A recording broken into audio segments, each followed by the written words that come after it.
उस समय मेरी जिद क्या थी कि मुझे पढ़ना है। 3 दिन तक अनशन पर रही, खाना नहीं खाया जिद के आगे। फिर वो हार गए और उन्होंने मेरी आगे की पढ़ाई जारी रखी। कि एक ऐसी लड़की जिसने शिक्षा ग्रहण करते समय कोई उद्देश्य सामने नहीं रखा था, हाँ एक जुनून था कि मुझे शिक्षा ग्रहण करनी है, उसका एक इस तरीके से एक अपनी पहचान बनाना।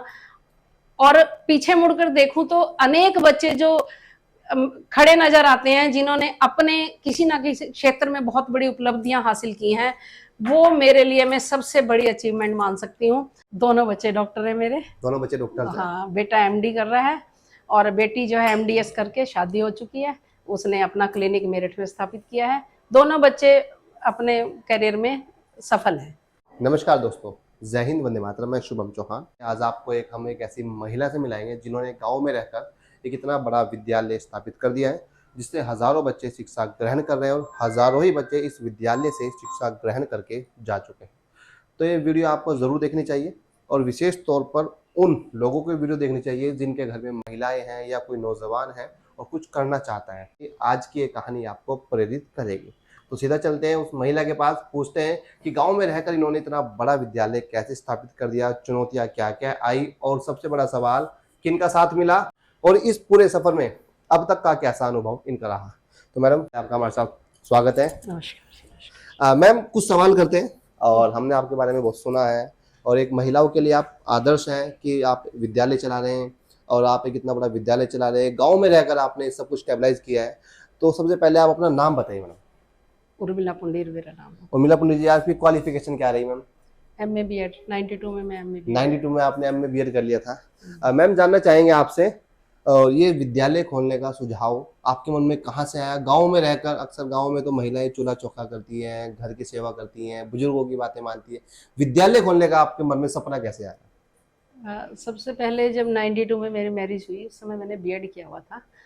और प्रभु की कृपा से एक ऐसे परिवार में लड़की, एक तो मायके में प्रभु की कृपा से परिवार मिलता है और दूसरा ससुराल पक्ष में। और जब तक एक उत्तम एनवायरनमेंट किसी लड़की को ना मिले वो प्रोग्रेस नहीं कर सकती। और प्रभु की कृपा से मुझे एक ऐसा परिवार मिला जहाँ उस समय, आज से 32 साल पुरानी मैं बात कर रही हूँ, उस समय मेरे फादर इन लॉ इतनी अच्छी सोच के व्यक्ति थे। उन्होंने सबसे पहले मुझे कहा कि जब बीएड की हुई है तो ज़िंदगी में कुछ करके दिखाओ।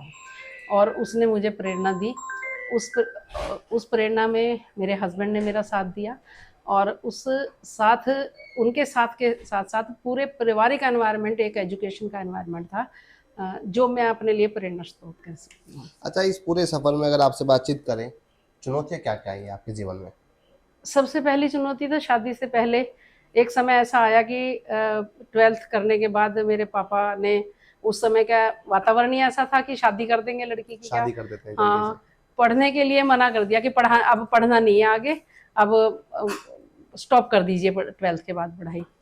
और उस समय मैंने आज जो बच्चे बहुत सारी डिमांड करते हैं, मुझे मोबाइल चाहिए, मुझे सिनेमा में जाना है, मुझे यहाँ करना है, उस समय मेरी जिद क्या थी कि मुझे पढ़ना है। 3 दिन तक अनशन पर रही, खाना नहीं खाया जिद के आगे। फिर वो हार गए और उन्होंने मेरी आगे की पढ़ाई जारी रखी। आज जब पीछे मुड़कर देखती हूँ तो लगता है कि प्रभु कुछ ना कुछ ऐसी लीला कर रहा था जो आगे मुझे ये काम करना था। और मैंने अपनी एजुकेशन पूरी की और उसके बाद फिर परिवार आगे ऐसा मिला जिन्होंने मेरी एजुकेशन के महत्व को समझा। वरना बहुत सारे परिवार ऐसे हैं जहाँ पढ़ी लिखी लड़कियाँ आती हैं और स्टेगनेंट हो जाती हैं वहाँ पर मेरे फादर इन लॉ ने, परिवार ने पूरा सपोर्ट दिया। मेरे हस्बैंड की प्रेरणा से ये स्कूल खोला गया। उन्होंने उनका सपना था कि हमारे ढंडेरा इलाके में एक ऐसा एजुकेशनल इंस्टीट्यूट हो जहाँ बच्चे एजुकेशन इजीली नियर बाय में ले सकें। अच्छा, ये पूरा सफर कितने वर्षों का रहा? ये कितने वर्ष आपको यहाँ तक पहुँचने में लगे? 33वां साल चल रहा है। 33 वर्ष। हाँ, 33 वर्ष। मैम, जब इस पूरे सफर में आप डिमोटिवेट हुए और कभी आपको ऐसा भी लगा होगा कि अब बहुत हो चुका है काम या कुछ और कर लेते हैं, और जब फिर आपके जीवन में वो कौन सा टर्निंग पॉइंट है जब आपको लगा नहीं नहीं अब तो करके ही हटना है? एक्चुअली स्कूल के लिए तो डिमोटिवेट नहीं हुई कभी भी। जब स्कूल खोला, ठीक है, रिस्पॉन्स उतना अच्छा नहीं था, बच्चे इतने ज़्यादा एडमिशन नहीं हुए थे क्योंकि एजुकेशन का एनवायरनमेंट उस समय ऐसा ही था। पर मोटिवेशन का पॉइंट मैं कह सकती हूँ, जब हमारे विद्यालय को 10वीं की मान्यता सीबीएसई बोर्ड से मिली और उस समय जो पहला हमारा रिजल्ट आया वो 100% आया। उसके बाद 12वीं कक्षा की जो हमें मान्यता मिली उसमें जो है बच्चों का फिर 100% रिजल्ट आया। और सबसे बड़ी खुशी की बात ये रही कि पहले ही 12वीं के रिजल्ट के बाद हमारे यहाँ से एक लड़की मेडिकल फील्ड में चुनी गई, एम्स में उसका सिलेक्शन हुआ। ये क्षण मेरे लिए बहुत ही गर्व का क्षण था और मुझे ऐसा लगा कि हम सही रास्ते की तरफ जा रहे हैं। और उसके बाद तो जो बच्चों के साथ मेहनत की गई, बहुत सारे बच्चे मेडिकल फील्ड में गए, बहुत सारे बच्चे आईआईटी में गए, बहुत सारे बच्चे इंजीनियरिंग के फील्ड में करके बहुत अच्छी अच्छी कंपनियों में जॉब कर रहे हैं। तो ये पड़ाव जो बच्चे कुछ अचीवमेंट करते हैं, ये हमारे लिए हमेशा से प्रेरणादायी क्षण रहे हैं। मैम, इस पूरे सफर का मूल्यांकन अगर आपसे हम करने के लिए कहें तो इस पूरे सफर का मूल्यांकन क्या करेंगे? पूरे सफर का अगर मैं मूल्यांकन करूं तो कह सकती हूँ कि एक ऐसी लड़की जिसने शिक्षा ग्रहण करते समय कोई उद्देश्य सामने नहीं रखा था, हाँ एक जुनून था कि मुझे शिक्षा ग्रहण करनी है, उसका एक इस तरीके से एक अपनी पहचान बनाना। और पीछे मुड़कर देखूं तो अनेक बच्चे जो खड़े नजर आते हैं जिन्होंने अपने किसी ना किसी क्षेत्र में बहुत बड़ी उपलब्धियां हासिल की हैं, वो मेरे लिए मैं सबसे बड़ी अचीवमेंट मान सकती हूँ। और वो बच्चे मेरे लिए बहुत ही प्राउड मोमेंट पैदा करते हैं और उन बच्चों के लिए मैं हमेशा से खुश होती हूँ। और सबसे बड़ी बात है कि हम यहाँ केवल शिक्षा इसलिए नहीं दे रहे हैं कि बच्चे किसी ना किसी फील्ड में बहुत उत्तम करें या किसी ना किसी फील्ड में वो बहुत ऊंचे रैंक पर पहुंचे। सबसे बड़ी बात है जो आज के समाज में संस्कारों की कमी आ रही है, उस पर हमारे विद्यालय का पूरा फोकस रहता है कि बच्चे शिक्षा तो ग्रहण करें ही, पर अच्छे संस्कारों के साथ शिक्षा ग्रहण करें। मैम, इसका आप श्रेय किस देना चाहेंगे और इस पूरे सफर में आपका साथ, सबसे ज़्यादा साथ आपको किसका मिला? इसका श्रेय मैं पहले तो अपने माता पिता को, जिन्होंने उस समय में भी लड़की होने के बावजूद मेरी शिक्षा में इतना महत्वपूर्ण योगदान दिया। आपको मैं बता दूं कि मेरे पापा एयरफोर्स में नौकरी करते थे, उनकी जगह जगह पोस्टिंग होती थी, पर जब मैं 6th क्लास में आई तो उन्होंने अंबाला में हमको शिफ्ट कर दिया कि अब बच्चे एक जगह पर रहकर पढ़ाई करेंगे। दूसरा योगदान मैं अपने पूरे ससुराल परिवार को देना चाहूँगी, जिसमें इतनी प्रोग्रेसिव सोच वाले मुझे ससुर मिले, जिन्होंने उस समय में जब औरतों को आपको पता है कि पर्दे में बहुत ज़्यादा रखा जाता था, उस समय एक ऐसी अपॉर्चुनिटी दी कि मैं बाहर निकलकर अपने फील्ड में कुछ काम कर सकूं। अपने हस्बैंड, जिन्होंने मुझे एक ऐसा एनवायरनमेंट हमेशा प्रदान किया जिसमें मैं अपने कार्य को ठीक ढंग से कर सकूं। उसके बाद मेरे बच्चे, जिन्होंने इतना सहयोग किया कि बचपन से लेकर अब तक वो मेरे लिए हमेशा एक स्पोर्टिव रहे हैं और हमेशा कभी भी मुझे ऐसी परेशानी नहीं हुई कि बच्चों के कारण मुझे अपना कुछ काम छोड़ना पड़ा हो। और अपने फील्ड में कामयाबी हासिल करके भी उन्होंने दिखा दिया कि हाँ, वो मेरा सीना उन्होंने गर्व से चौड़ा कर दिया। उसके बाद बच्चे क्या क्या कर रहे हैं आपके? दो बच्चे आपने बताए। हाँ। बड़े भावुक से आप हो गए और इस बात को बताते हैं। बच्चे क्या क्या कर रहे हैं? दोनों बच्चे डॉक्टर है मेरे। दोनों बच्चे डॉक्टर हैं। हाँ, बेटा एमडी कर रहा है और बेटी जो है एमडीएस करके शादी हो चुकी है, उसने अपना क्लिनिक मेरठ में स्थापित किया है। दोनों बच्चे अपने करियर में सफल हैं। दोस्तों, हमने मैडम से बात की।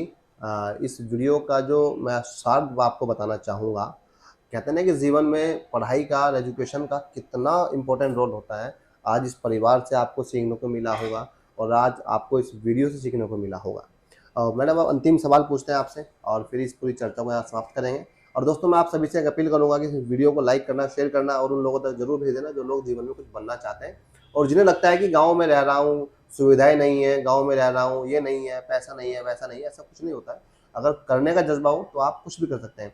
तो मैडम, एक अंतिम सवाल आपसे पूछ लेते हैं। अब तक के अपने इस पूरे जीवन की यात्रा में आप इस नई पीढ़ी को, उन महिलाओं को, उन परिवारों को, पेरेंट्स को, गार्जियंस को, बच्चों को, जो तमाम लोग आपकी वीडियो देख रहे हैं, उन्हें आप क्या संदेश देना चाहेंगे?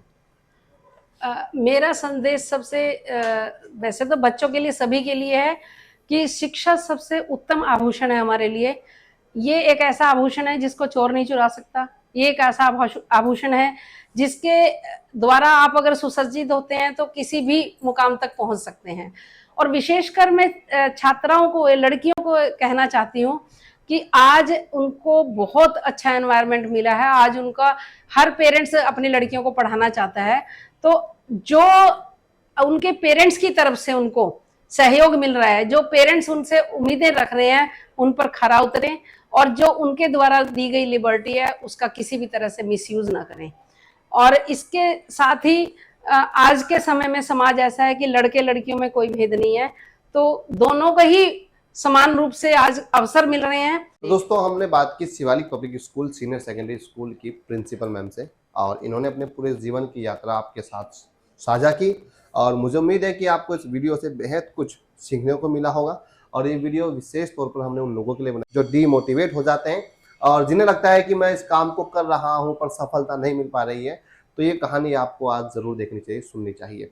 32 वर्षों का संघर्ष किया, तब जाकर आज इतना बड़ा विद्यालय स्थापित किया जिसमें से हज़ारों बच्चे पढ़ रहे हैं और हज़ारों ही बच्चे यहाँ शिक्षा ग्रहण कर कर चले गए हैं। और विशेष बात जो इस पूरी सफ़र में रही, यात्रा में रही, वो रही कि गांव की पृष्ठभूमि में इन्होंने एक ऐसा विद्यालय स्थापित कर दिया है जो शिक्षा के क्षेत्र में, इस गाँव में, इस जिले की बात करूँ तो मील का पत्थर गड़ चुका है। फिर मिलते हैं आपको एक ऐसी नई कहानी में, फिर मिलेंगे आपको एक ऐसी शख्सियत से जिसने अपने जीवन में कुछ नया किया होगा।